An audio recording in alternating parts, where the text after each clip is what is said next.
Hello po, magandang araw lalo na sa Pilipinas. Magtatagalog po ako this time kasi yung dalawang previous videos ko ay dinilit ng YouTube kasi sinabi ko doon about COVID na may nakita akong video the other day. Source of the video, galing yon kay Dr. Kerry Madridge.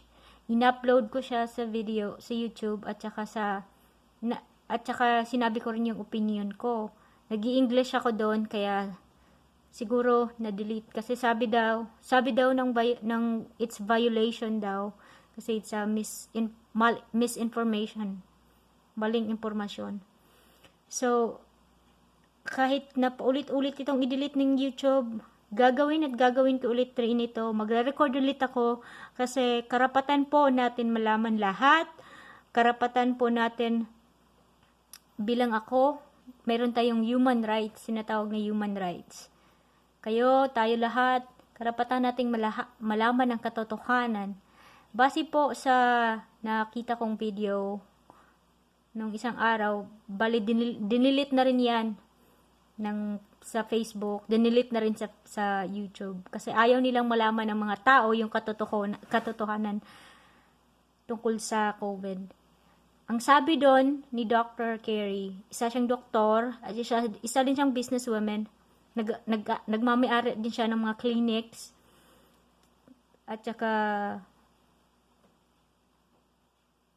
ang sabi niya doon, even before, kahit dati pa lang, hindi po talaga ako naniniwala sa COVID. Hindi po ako naniniwala na ito ay nakakamatay. Yun ang opinion ko ha. Yun ang opinion ko. Dati nung nagsimula yung pandemic na issue, yung COVID na issue, akala ko rin nagkaroon ako. Akala ko rin kasi nagkasakit din ako. Yung symptoms ng pagkakaroon ng COVID. Akala pa nga ng husband ko na kasi mataas yung lagnat ko dati. Gusto niyang dalhin ako sa ospital pero ayoko talaga kasi gusto ko lang gamutan. Inom lang ako ng gamot, tsaka rest, tsaka panalangin sa Diyos. At thank God naman na thank God na I got well. Ang hirap magtagalog kasi mas komportable ako sa English pero kailangan ko itong gawin para sana hindi maintindihan ng YouTube para hindi i-delete. Ang sabi po ni Dr. Kerry, wala po talagang pandemic. Hindi po talaga totoo ang COVID. Isa po itong kagaya lang din ng karaniwang seasonal flu. Yung pong nagsasabing nakakamatay ito at yung sabi na padagdag ang cases ng nag-positive. Yung pong kit na ginagamit nila, isa po yung hindi po talaga walang katotohanan na nag-positive. Pwede itong false positive result. Tapos anong purpose ng laging lagi silang nagtitest. What for? Para dumami, para paramihin ang cases ng nag-positive ng COVID. At higit sa lahat, ngayon din may kahit hindi pa aprobado ng Bureau of Food and Drugs, meron na silang ni-release na vaccine o bakuna. Iba't ibang klase ng bakuna. Ganun po kadali na mag-release sila ng bakuna na according kay Dr. Kerry, it takes 10 to 15 years to study a vaccine. So, bakit ganun? Bakit ganun kabilis? Dati po, ito yung opinion namin. Nung time na nag-start ang COVID issue, dati yun, 2020. Around that time, election yun dito sa USA. Maka-Trump kami Trumpster. We're Trumpsters. So, Nung time na yon, ni-release nila yung COVID kasi election day. Yun yung ginamit din nila para pang laban kay Trump. Kasi alam nilang mananalo ulit si Trump. Kasi si Trump yung siya ang maganda, siya yung pinakamagandang presidente na lumalaban, sumusugpo sa mga Democrats, mga pinagbabawal. Siya yung nagpa-fight sa natin, ng mga nagpro-protect sa mga US citizens. So, hate nila, kaya maraming haters si Trump. Kasi si Trump din yung, siya ay isang Kristiyanos. Kaya gusto yun yung plano nila. Kaya nung time, inallowed ang mail voting. Walang choice si Trump eh. Kaya ang nangyari, of course, ang resulta ng eleksyon, si Trump natalo. Si Biden nanalo. Alam namin na si Biden, yung ibang mga Democrats, yung mga ibang world leaders, si Bill Gates, Dr. Fauci, yan. Sila ang pasimuno niyan. Kasi si Bill Gates, sila din, yan, mga atheist din yan. Ang gusto nila, plinano na nila lahat yan. Master plan. Master plan nila ito eh. Para to justify na may COVID talaga, na totoo ang COVID. Kaya lagi silang nagkitest para mag-positive. Pero, pwedeng i-manipulate ang result ng statistics. Result ng resulta. Madaling i-manipulate yan eh. So, para sa akin, para sa amin, hindi kami naniniwala sa COVID.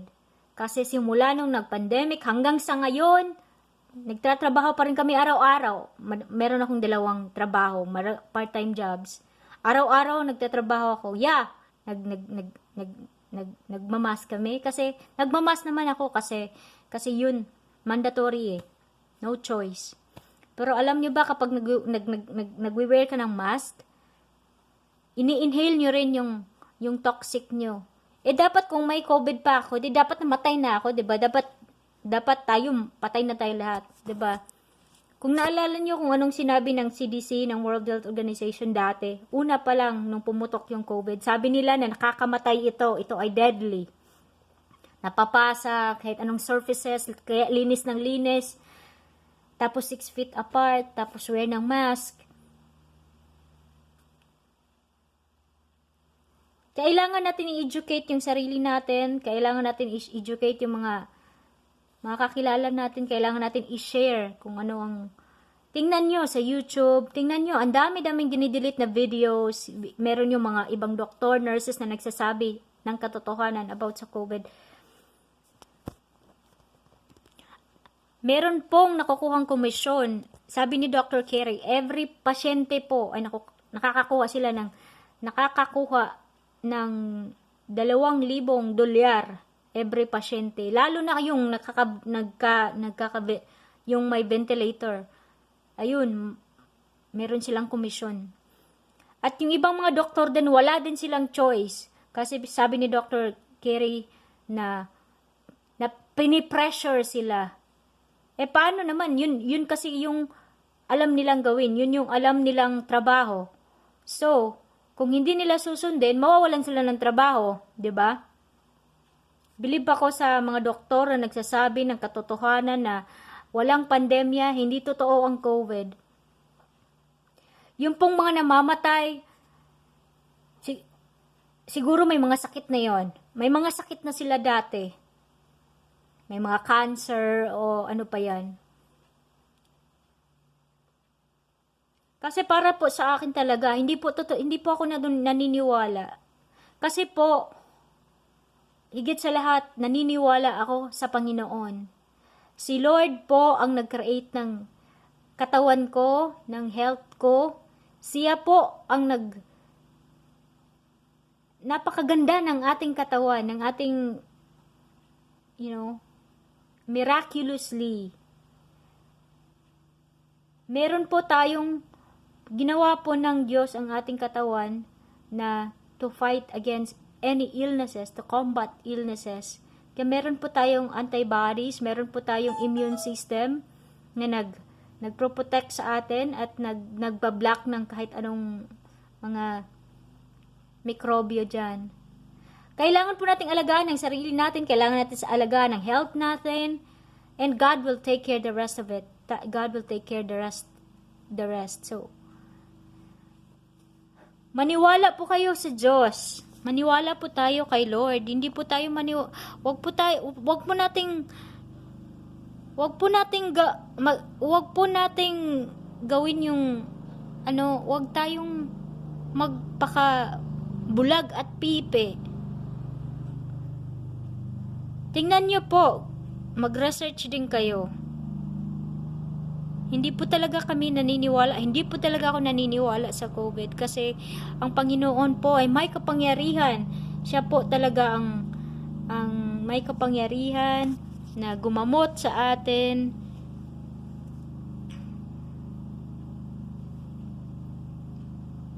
Nung sabi po nila na kailangan maging 6 feet apart, mismo sa sarili mong pamilya, sa mga kakilala mo, grabe talaga. Ayaw nila nun. Gusto nilang gibain ang relasyon ng tao, ng pamilya. Pero hindi ako ganun akong klaseng tao is, kasi, mahilig ako yumakap, mahilig ako mag-kiss, lalo na sa mga loved ones ko, lalo na sa mga close ko. Ginagawa ko pa rin yun, kahit na sabing wag magyakapan, ganun. Hindi ako ganun eh. Kasi ganun ako mag-show ng love ko, kaya pupunta kami sa simbahan, sa iba't ibang lugar. Nagmamask lang ako kasi mandatory. Pero pagod na ako eh. Pagod na ako na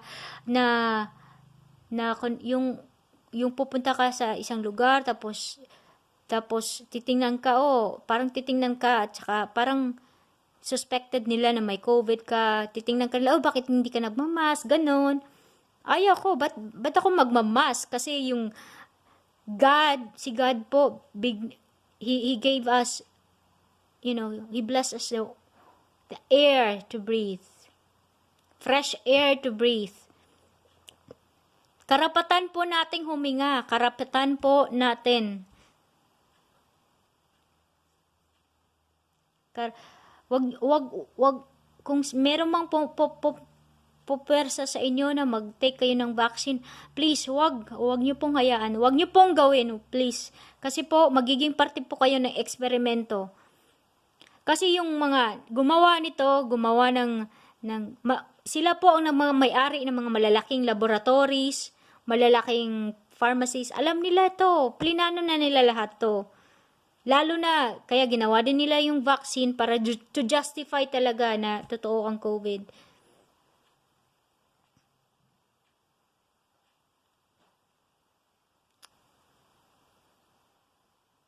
Nalulungkot po ako. Ang daming nadadamay. Paano na po lalo na yung mga countries na mahihirap. Okay lang dito sa USA kasi meron pa rin tayong trabaho at may mga government financial assistant na tayong natatanggap. Pero paano yung mahihirap na mga tao, mahihirap na bansa? Nawalan sila ng trabaho, nag-close yung mga company nila, nahirap na nga sila, mas lalo pang pinahirapan. Ito kasi, sa nakita ko sa video, yung mga mayayaman tao sa buong mundo, nagmi-meeting sila once a month. Pinaplano nila kung anong dapat gawin.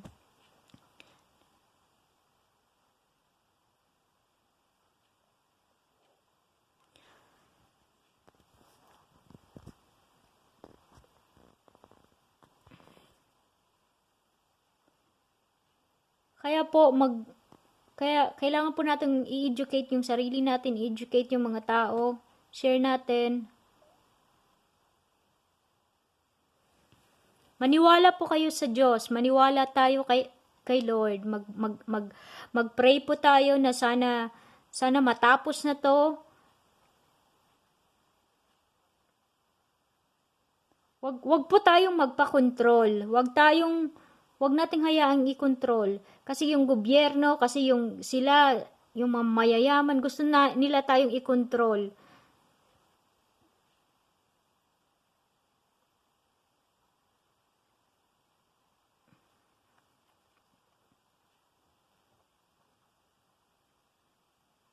Yung media, sila yung nagpa-worst, kasi pwedeng magsinungaling sila, pwede silang, lahat, pwede sabihin nilang ito, ganun na yung kaso ng cases ng COVID.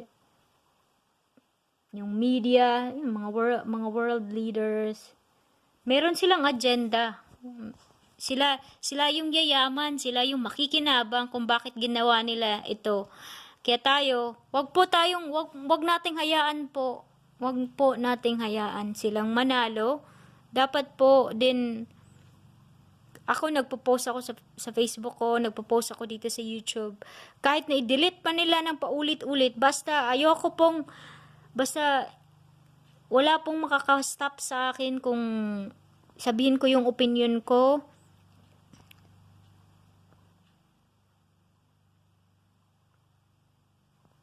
Maging mapanuri po tayo. Hindi ako medyo komportable kapag nagtatagalog kasi Bisaya po ako eh. Pero please po, pray po natin na matapos-tapos na to para mabalik na sa normal. Tandaan po natin na binigay ng Diyos yung ating life, binigay ng Diyos. May karapatan tayo, tinatawag natin itong human rights. May karapatan tayong may karapatan tayong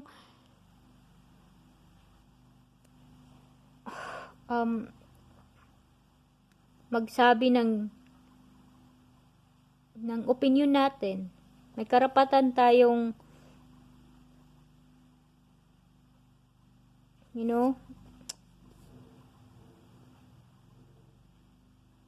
wag niyo pong hayaang i-force kayo na magkumuha o magpaturok ng vaccine kasi meron po silang balak. Kapag po naturukan na kayo ng vaccine, hindi po yan kasiguruhan. Kasi eksperimento. Ginawa na nila yan sa mga hayop, ginawa na nila. Anong nangyari sa mga hayop? Sa pagkaturok ng bakuna, syempre, naiiba yung immune system, nalalagyan na ng chemical. Yun. Ang result, namamatay ang mga, meron, ang dami nang namatay after nang nagpabakuna. Tingnan nyo, kahit mga health workers, mga nurses, mga doctors, ang dami na. Tingnan nyo sa YouTube.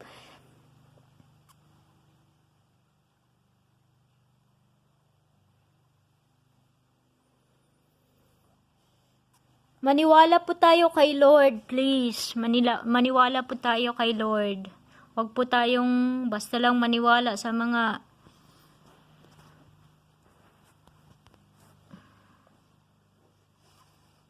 alagaan po ang sarili natin, alagaan po natin yung health natin.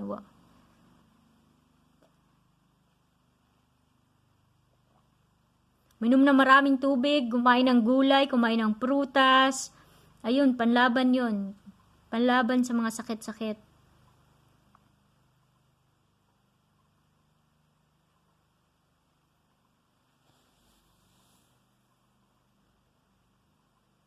Wala po talagang pandemic. Wala po talagang COVID. So, yun. Tingnan nyo, mag-research din kayo. Ingat po kayo lahat. God bless us. Kung nagbabasa po kayo ng Bible, tingnan nyo doon kung paano ginamot ni Jesus yung mga may sakit dati. Tiwala lang po kay Lord. Huwag masyadong iasa yung health natin sa vaccine kasi hindi yan eh. Alam nyo ba yung required ng St. Luke sa akin, yung nag-apply ako ng fiancé visa application, required sa akin na tinurukan nila ako ng vaccine ng 3 times, 3 beses. Hanggang sa ngayon, maglilimang taon na kami ng husband ko. Parang nakaapekto sa fertility ko. Kaya ngayon, nahihirapan, hindi ako mabuntis-buntis kahit nag-undergo na ako ng iba't ibang klaseng medications, fertility classes.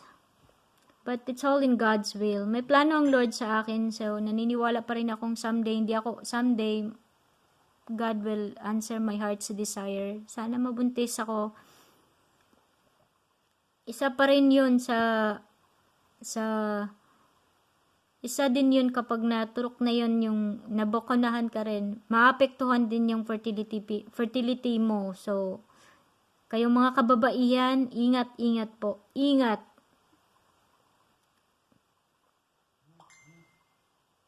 Gusto din nila kasing i-control yung world population. Kasi ang dami-dami na daw. Pero wala silang karapatan na gawin yan kasi choice natin na magkaroon ng mga anak at mag-multiply. Yung mga gumawa ng vaccine, yan ng master plan nila yan, ng mga atheist yan eh. Yeah.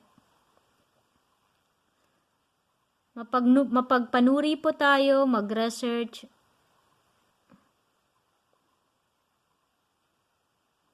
Salamat po sa mga manunood ng video na to. Pasensya na po sa Tagalog ko. Nahihirapan talaga akong mag-Tagalog eh. Pero kailangan kong gawin to kasi pag nag-English naman ako